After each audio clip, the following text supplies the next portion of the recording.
Olá pessoal que segue meu canal, tudo na paz? O desafio de hoje eu recebi umas questões, uma aluna minha mandou umas questões de física do vestibular da UES desse ano 2020 e pediu para que eu desse uma analisada nas questões, que ela teve algumas que ela ficou com dúvida e tal, e assim eu vou fazer. Trouxe aqui 5 questões da UES para passar para vocês.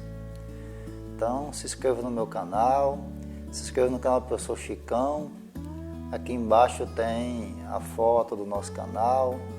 Professor Vanderlei, Física 100% Fácil, Professor Chicão. Chicão sempre faz questões de física, um canal excelente.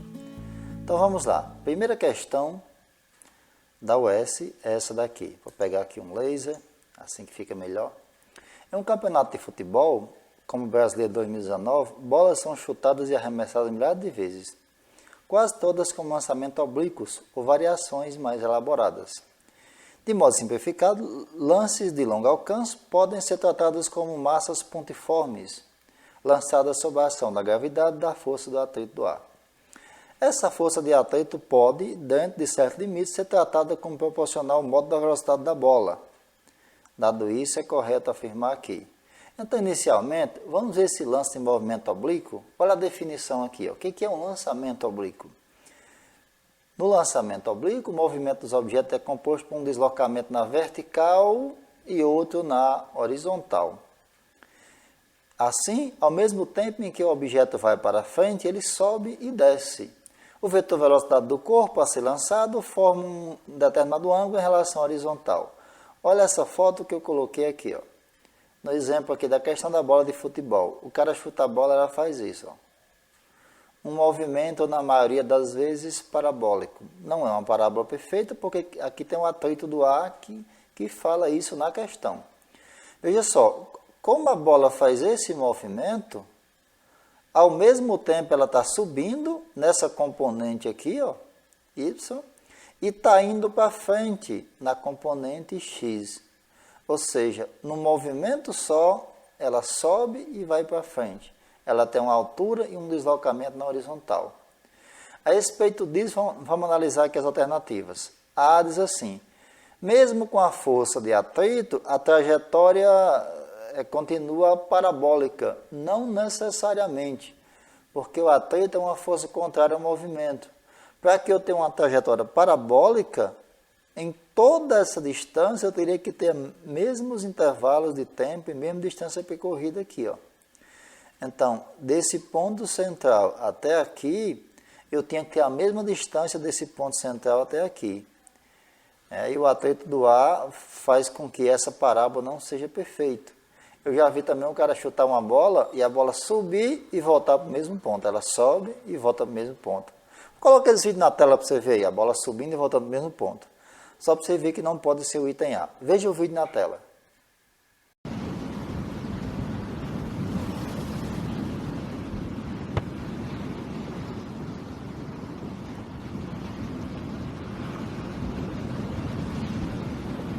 Percebeu que não pode ser o item A? O que é que diz a B? A força de atrito tem sempre direção horizontal. Não só horizontal, ela também pode ter vertical, ou seja, ela para a bola quando a bola vai subindo aqui. Ó. A C diz assim, o alcance de um dado lançamento é reduzido pela força de atrito. A gente já comentou isso, seria a verdadeira, né? Por que não é a D? A força de atrito tem sempre direção vertical, isso também não é verdade, ela tem direção horizontal também, dependendo da situação, né? Então a gente fica com a letra C de casa, tá certo? Vamos para outra questão. Outra questão é a terceira questão. Um elevador, de modo simplificado, pode ser descrito como um sistema composto por duas massas ligadas por uma corda extensível e suspensa por uma polia de eixo fixo. Uma das massas é um contrapeso e a outra massa é a cabine com seus passageiros. Considerando a situação em que a cabine executa uma viagem de subida, é correto afirmar que vou colocar aqui a foto do elevador. Ele funciona dessa maneira. Está aqui a cabine com as pessoas. Aqui em cima tem um motor. Aqui tem um cabo de aço. E aqui tem um contrapeso para puxar essa cabine. Tá certo? Então, se você entender que é assim, já fica bem mais fácil entender a questão, né? Então, considerando uma situação em que a cabine executa uma viagem de subida, é correto afirmar que, deixa eu marcar isso aqui, viagem de subida, porque a gente vai analisar quando o elevador estiver subindo apenas, tá certo? Olha o que eu coloquei aqui de lado, para entender essa questão de trabalho da força, peso e energia, que é o que as alternativas abordam.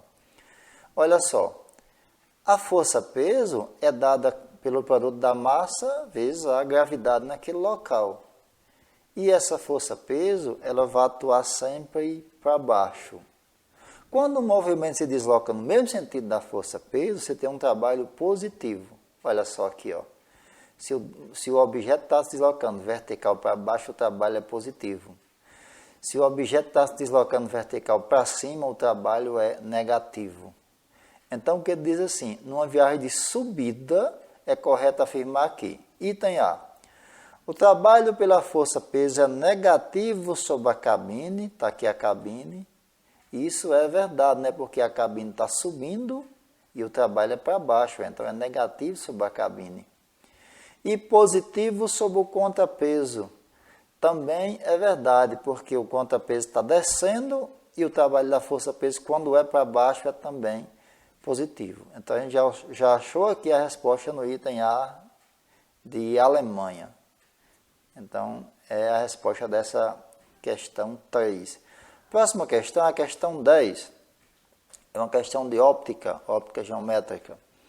Um raio de luz que incide sobre um espelho, do tipo construído por uma chapa de vidro, de faces paralelas, sendo uma delas coberta por uma tinta metálica reflexiva, supondo que um raio incidente é parcialmente refletido na primeira superfície da chapa, refrata dentro do vidro, reflete na superfície metálica e faz seu caminho de volta ao ar. Dessa forma, o raio que incidiu com certo ângulo, dá esse valor aqui, que é uma letra grega, né? Produz 2 raios de volta ao ar. Os ângulos que esses 2 raios fazem com a normal e o espelho são iguais a... Eu coloquei um desenho aqui de lado, eu peguei essa foto do próprio FET, eu peguei aqui um prisma, que seria o vidro do espelho, essa parte de baixo aqui é a lâmina reflexiva, e você joga um raio aqui, ele penetra aqui no vidro, sofre refração, desvia para cá, reflete na parte metálica, sai e volta para o ar. Quando esse raio atinge essa superfície do espelho que é de vidro, ele é também refletido. Então, você tem um raio refratado aqui e um raio refletido aqui.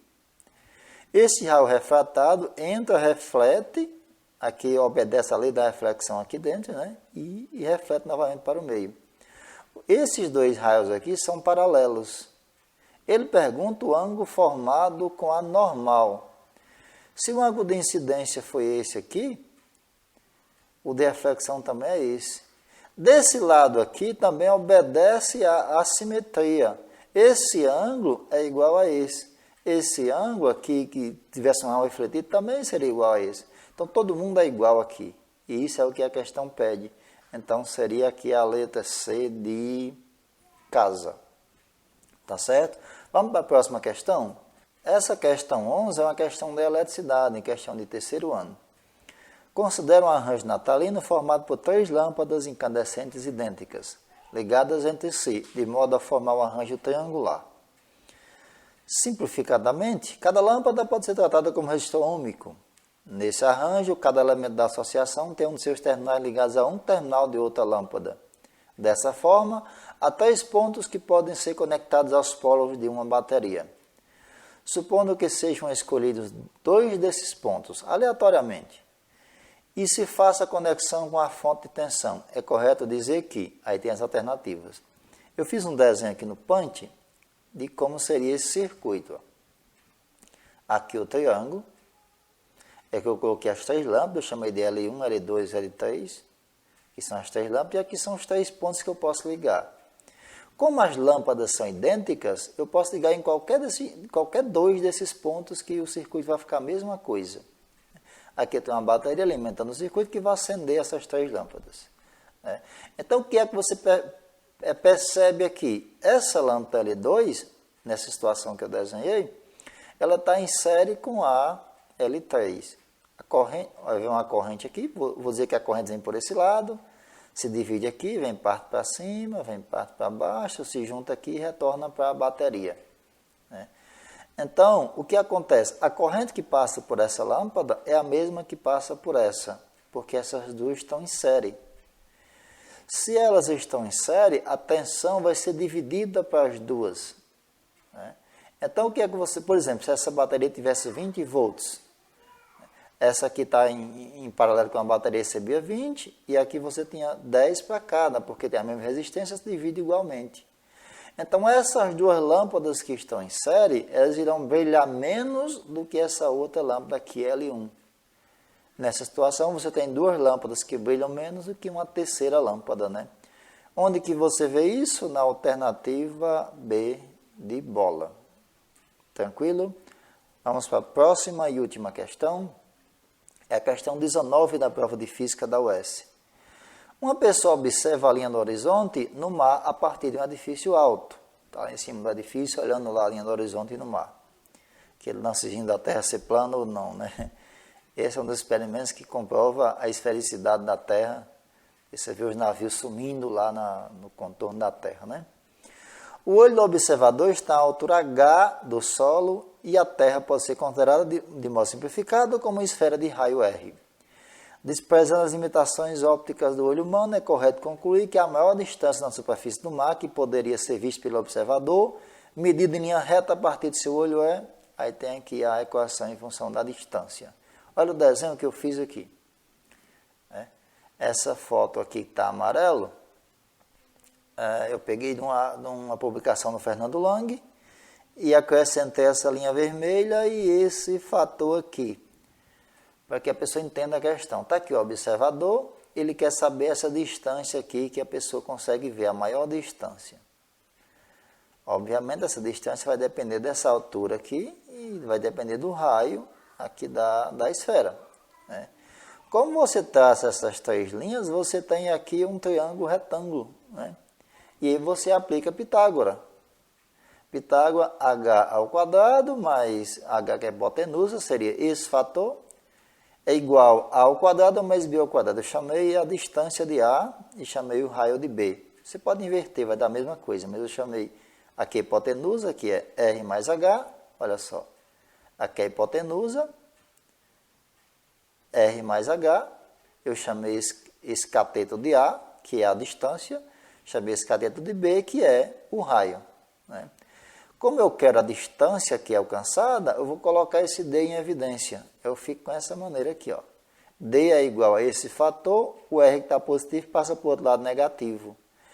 E aí, eu quero só a distância, vou tirar o quadrado. Inverso da potenciação, radiciação, vai como raiz. Então, fica D raiz dessa galera aqui, que vai dar no item C de casa. Tá certo? Então, muito obrigado pela atenção. Mais uma vez, se inscreva no meu canal. Se inscreva no canal do professor Chicão, que a gente está sempre trazendo conteúdo de física aí. Professor Vanderlei, física 100% fácil. Um abraço a todos. Desde já, bons estudos. Valeu!